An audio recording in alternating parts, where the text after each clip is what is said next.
जय हिंद दोस्तों, बहुत बहुत स्वागत है आपका नॉलेज विला के ऑफिशियल यूट्यूब चैनल में।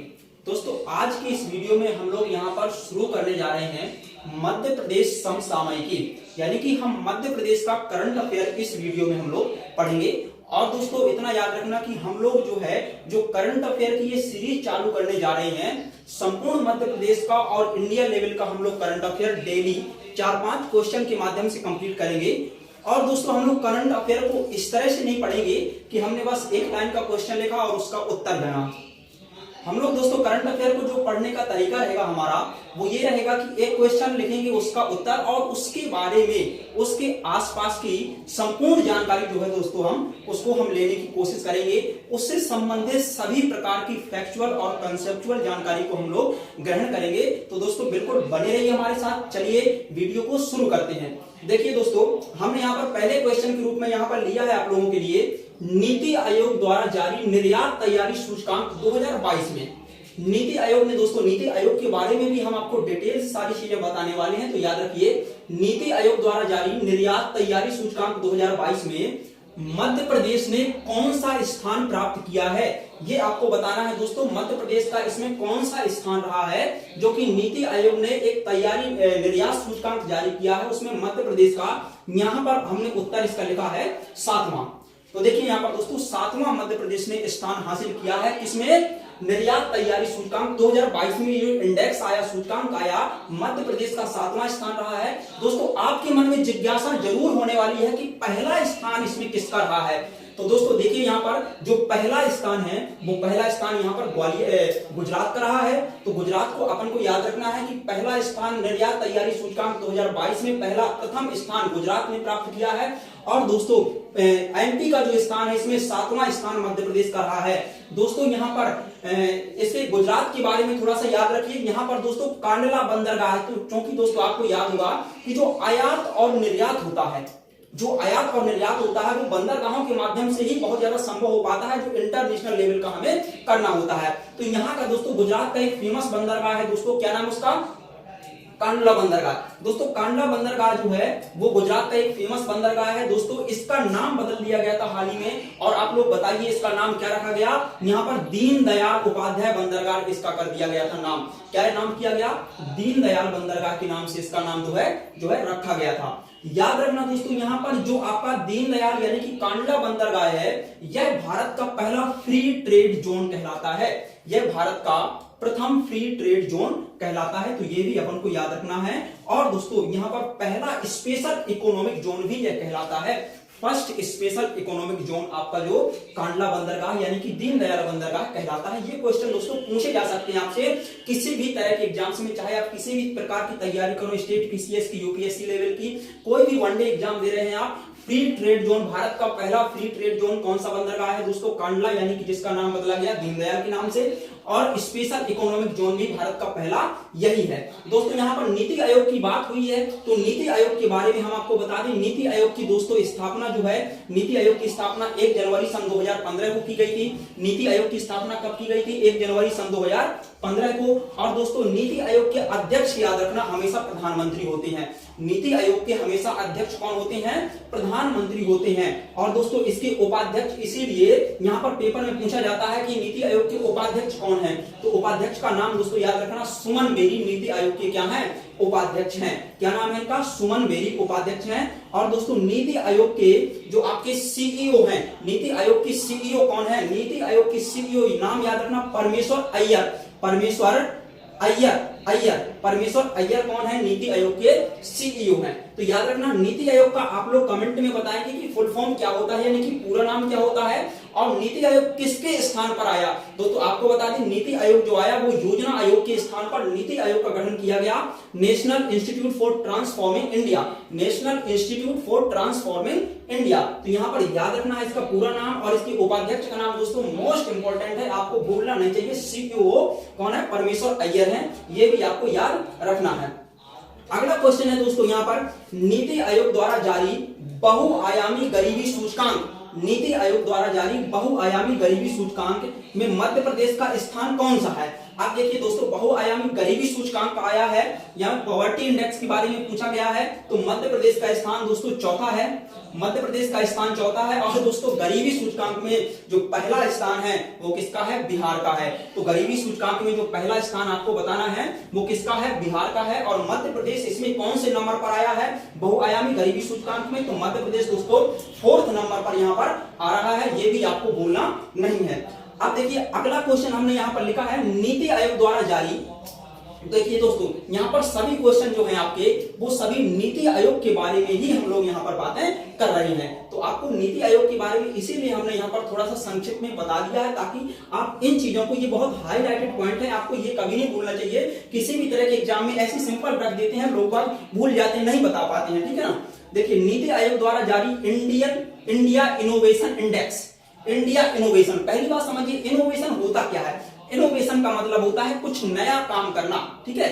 इंडिया इनोवेशन इंडेक्स जो आपका कुछ नयापन का जो एक इंडेक्स होता है, सूचकांक होता है, उसका 2021 में मध्य प्रदेश का स्थान कौन सा रहा है? इंडिया इनोवेशन इंडेक्स में, इंडिया इनोवेशन इंडेक्स में मध्य प्रदेश का स्थान कौन सा रहा 2021 में? ये क्वेश्चन आपसे एमपी करंट अफेयर के तहत आपसे पूछा जा सकता है। तो देखिए दोस्तों, एमपी का स्थान जो है यहाँ पर 13वां स्थान रहा है। मध्य प्रदेश का कौन सा स्थान यहाँ पर रहा है? 13वां स्थान रहा है। और याद रखना दोस्तों, जो कर्नाटक है, कर्नाटक इंडिया इनोवेशन इंडेक्स में पहले नंबर पर आया। कौन सा राज्य? कर्नाटक। कर्नाटक जो है हमारा दोस्तों इंडिया इनोवेशन इंडेक्स में प्रथम नंबर पर आया है। तो कर्नाटक के बारे में दोस्तों बहुत सारी जानकारियां भूलना नहीं, कर्नाटक पहले नंबर पर है इंडिया इनोवेशन इंडेक्स में, तो याद रखना है यहाँ पर। और मध्य प्रदेश का स्थान तो आपको भूलना नहीं चाहिए, 13वां स्थान है। और बहुआयामी गरीबी सूचकांक में चौथा था, और निर्यात तैयारी सूचकांक 2022 में यहाँ पर 7वां मध्य प्रदेश का नंबर था, ठीक। देखिए कर्नाटक के बारे में बता दें दोस्तों आपको, कर्नाटक की भाषा जो होती है, कर्नाटक की भाषा यहाँ पर कन्नड़ भाषा होती है कर्नाटक की। कर्नाटक की भाषा क्या है दोस्तों? कन्नड़।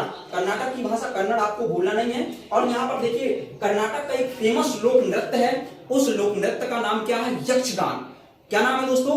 यक्षगान जो है वो कर्नाटक का फेमस लोक नृत्य है, यक्षगान। आपसे दोस्तों पूछे हम, भारत में टोटल कितने शास्त्रीय नृत्य हैं, कितने क्लासिकल डांस हैं? आप लोग बताइएगा जरूर कमेंट करके, भारत में कितने शास्त्रीय नृत्यों को चिन्हित किया गया है। दोस्तों हम आपको बता सकते हैं यहाँ पर कि यहाँ पर 8 शास्त्रीय नृत्य हैं आपके। आप लोग कमेंट में बताइए कि 8वां यानी कि सबसे नवीनतम शास्त्रीय नृत्य कौन सा है? जल्दी से कमेंट बॉक्स में आप लोग बताइए, नवीनतम शास्त्रीय नृत्य, नवीनतम सबसे नया क्लासिकल डांस भारत का कौन सा है? देखिए दोस्तों, भारत का सबसे नया जो नवीनतम क्लासिकल डांस है वो है आपका सत्रिया। क्या नाम है उसका? सत्रिया। सत्रिया ये कहां का है? असम।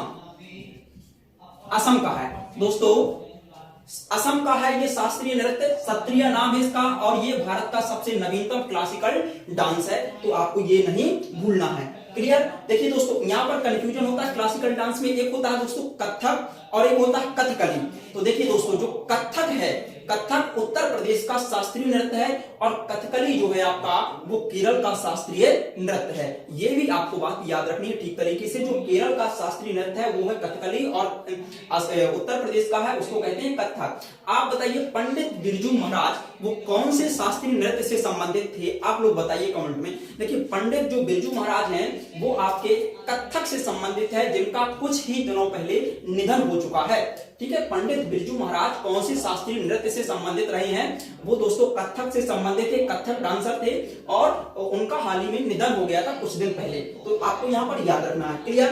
देखिए दोस्तों, कंबाला, कंबाला एक फेस्टिवल है। कंबाला का आयोजन कहां पर किया जाता है? कंबाला का आयोजन दोस्तों यहाँ पर कर्नाटक में किया जाता है। आप लोगों को भूलना नहीं चाहिए, कर्नाटक में कंबाला आयोजन होता है। एक्चुअल में समझिए, कर्नाटक में जो कंबाला होता है उसमें होता क्या है? यहाँ पर दोस्तों यहाँ पर कीचड़ भरा जाता है जमीन में, कीचड़ वाला पानी, और उसमें दोस्तों भैंसों की एक दौड़ प्रतियोगिता आयोजित कराई जाती है।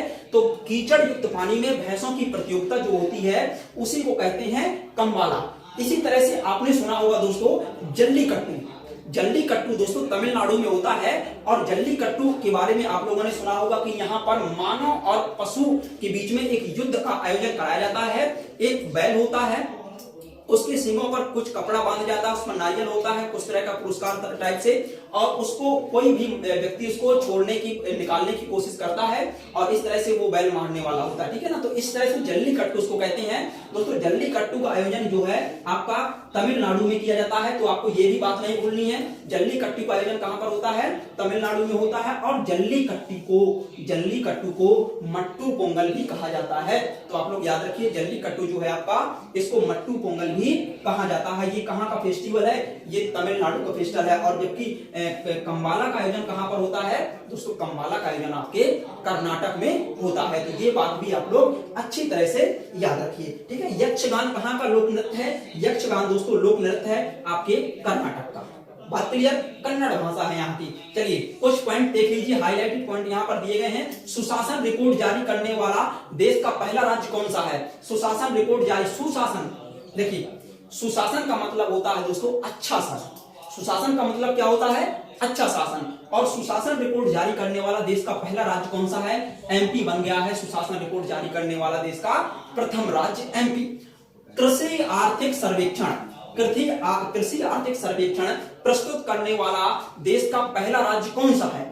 कृषि आर्थिक सर्वेक्षण यानी कि जो एग्रीकल्चर के क्षेत्र में जो आर्थिक सर्वेक्षण है वो प्रस्तुत किया, पहला राज्य कौन सा बना? पहला राज्य दोस्तों एमपी है। 2012 में ही इसने, मध्य प्रदेश ने दोस्तों 2012 में ही जो है अपना कृषि आर्थिक सर्वेक्षण क्या किया था? प्रस्तुत किया था 2012 में। तो ये आपको दो हाईलाइटेड पॉइंट यहाँ पर हमने आपको लेकर के दिए हैं दोस्तों। ये आपको बिल्कुल भी भूलने नहीं है, ये बहुत इंपॉर्टेंट है, पूछे जा सकते हैं आपसे डायरेक्ट किसी भी परीक्षा में। सुशासन रिपोर्ट जारी करने वाला देश का पहला राज्य बताइए, एमपी आपको फटाक से बता देना, ठीक। अगला क्वेश्चन है दोस्तों, तीसरे नंबर का प्रश्न हमने यहाँ पर आपके लिए लिया है। एमपी के नेशनल पार्क, कौन सा एमपी का नेशनल पार्क है दोस्तों? बताइए उस नेशनल पार्क का नाम जहां पर बटरफ्लाई फेस्टिवल का आयोजन हाल ही में किया गया था।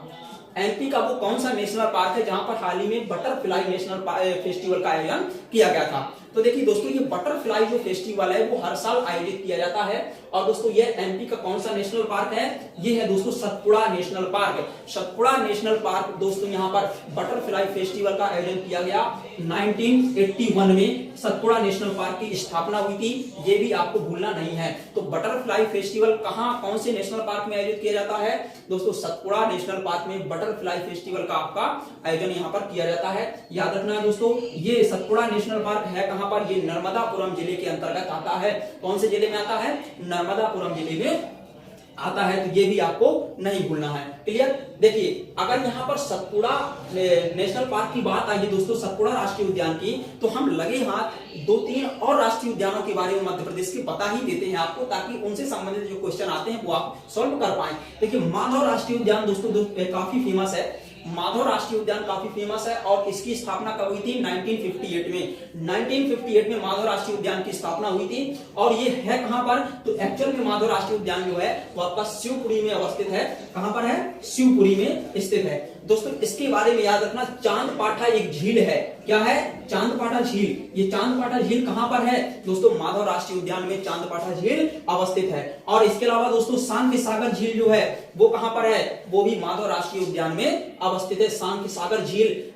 और यहाँ पर देखिए सांख्य सागर झील जो हमने यहाँ पर लिखा है ये माधव राष्ट्रीय उद्यान में है। और ये क्यों अभी चर्चा में रही है? क्योंकि दोस्तों 26 जुलाई सन 2022 को सांख्य सागर झील को रामसर साइट में शामिल कर दिया गया। किसमें? रामसर की सूची में इसको 26 जुलाई सन 2022 को शामिल कर दिया गया। अब आप लोगों के मन में एक कौतूहल बन रहा होगा कि आखिर ये रामसर साइट होती क्या है। तो देखिए आप लोगों को संक्षिप्त में बता दे रहे हैं आपको कि सन 1971 में ईरान के रामसर शहर में एक समझौता हुआ था आर्द्र भूमियों को संरक्षण करने के लिए।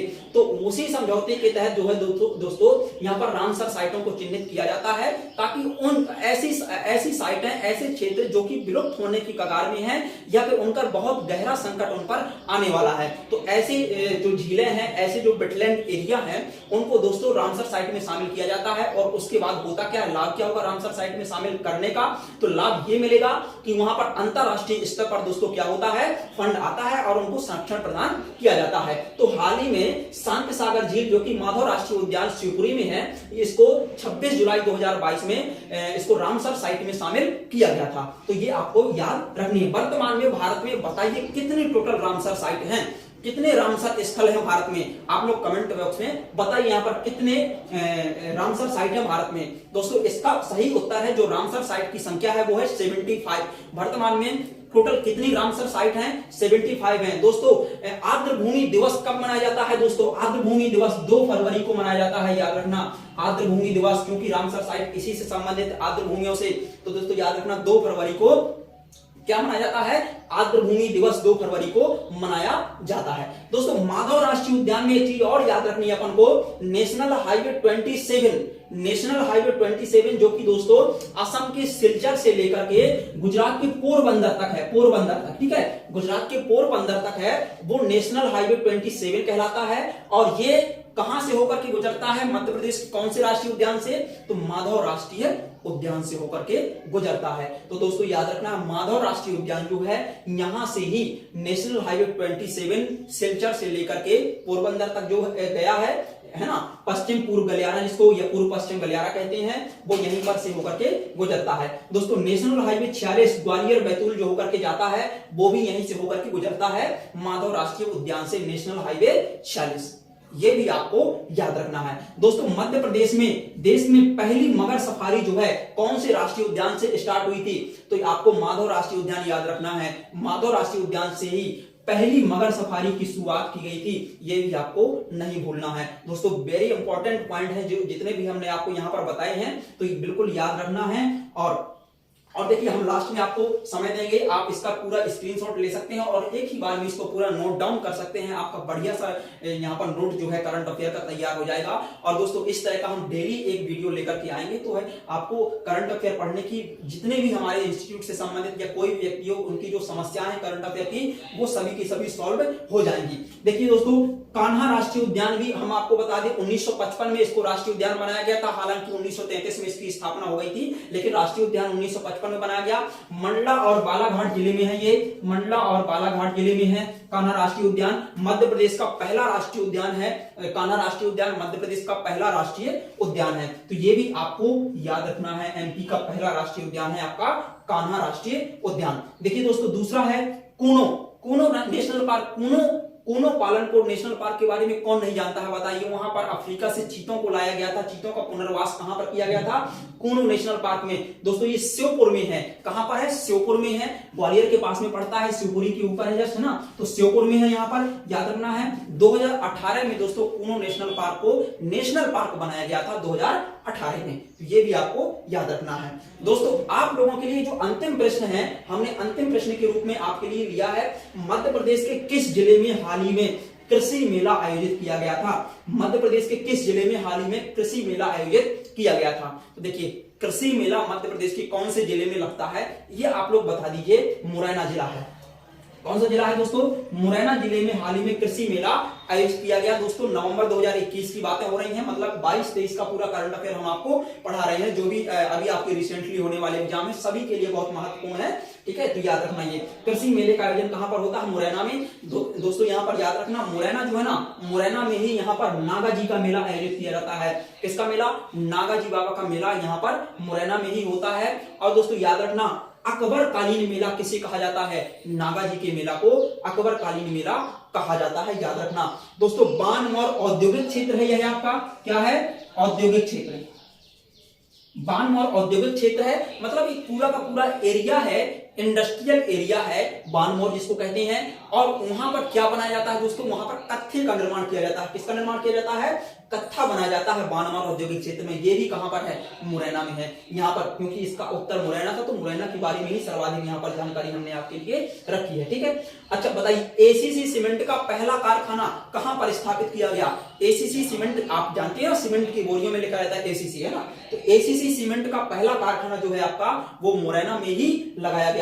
ये भी आपको याद रखना है, एसीसी सीमेंट का पहला कारखाना कहां पर? मुरैना में लगाया गया, याद रखना है। देखिए दोस्तों मुरैना में सरसों का सर्वाधिक उत्पादन होता है, याद रखेंगे। मुरैना में सरसों का सर्वाधिक उत्पादन होता है, शहद का सर्वाधिक उत्पादन होता है, भैंस सर्वाधिक पाई जाती है मुरैना में, सर्वाधिक भैंस मुरैना में पाई जाती हैं और सर्वाधिक दूध का उत्पादन मुरैना में ही होता है। तो ये भी आपको दोस्तों याद रखना है। मुरैना में सरसों, शहद, भैंस, दूध सबसे ज्यादा यहाँ पर है ना, सबसे ज्यादा उत्पादन इनका, भैंस सर्वाधिक संख्या में मुरैना में पाई जाती है। दोस्तों याद रखना है अपन को, ठीक है। नागाजी का मेला, बानमौर औद्योगिक क्षेत्र, एसीसी सीमेंट का पहला कारखाना, सरसों, शहद, है ना। आप बताइए दोस्तों, एक जिला एक उत्पाद योजना के तहत, एक जिला एक उत्पाद योजना के तहत दोस्तों आप बताइए मुरैना से किसको चिन्हित किया गया?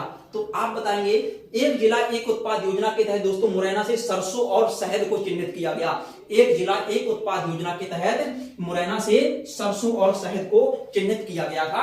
यह भी आपको याद रखना। जैसे शिवपुरी से दोस्तों जैकेट, है ना, कोटी की चिन्हित किया गया एक जिला एक उत्पाद योजना के तहत शिवपुरी से, है ना। तो इस तरह से मुरैना से क्या आपका सरसों और शहद को चिन्हित किया गया था। तो दोस्तों ये सारी जानकारी आज के इस टोटल वीडियो में रहेगी। दोस्तों अगर आपको ये वीडियो पसंद आए तो वीडियो को लाइक करें और चैनल को सब्सक्राइब जरूर करिएगा दोस्तों, और इसको अपने दोस्तों के साथ में शेयर करें। दोस्तों हम नेक्स्ट वीडियो में भी इसी तरह का एमपी प्लस इंडिया का करंट अफेयर लेकर के आएंगे। दोस्तों ये करंट अफेयर की सीरीज रेगुलर चलने वाली है, तो आप लोग बिल्कुल निश्चिंत हो जाइए कि करंट अफेयर की समस्या क्या है। बस आप लोग इसका स्क्रीनशॉट ले सकते हैं। यहाँ पर स्क्रीनशॉट लेने के बाद आपको ये पूरा नोट कर सकते हैं, पूरा का पूरा आप इसका नोट्स बना लेंगे। तो दोस्तों जल्दी ही मिलते हैं नेक्स्ट वीडियो में, तब तक के लिए जय हिंद, जय भारत।